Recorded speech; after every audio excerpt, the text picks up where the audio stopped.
line ছাড়া যেমন গাড়ি চলে না, ঠিক তেমনি করে দুজন শিল্পীকে যখন দুইটা ধারা দেওয়া হয় তখন সে ধারা মোতাবেক গান করতে হয় এবং গান গায়, যতক্ষণ পর্যন্ত গান কমিটি থেকে আদেশ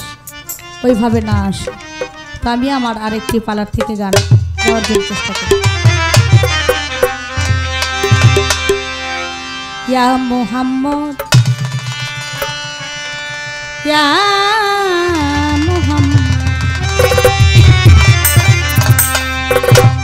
ইয়া মুহাম্মদ আল্লাহ ইয়া নবীজি নবীজি নবীজি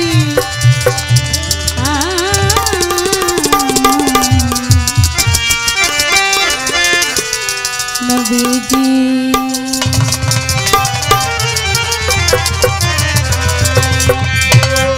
ইয়া মুহাম্মদ মুস্তাফা নবী সাল্লাল্লাহু আলাইহি ইয়া মুহাম্মদ মুস্তাফা নবী সাল্লাল্লাহু আলাইহি ইয়া মুহাম্মদ মুস্তাফা নবী সাল্লাল্লাহু আলাইহি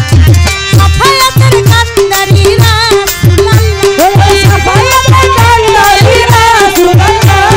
সাফায়াতের কান্দারি মদিনা ওয়ালা ইয়া মুহাম্মদ মুস্তাফা নবী সাল্লাল্লাহু আলাইহি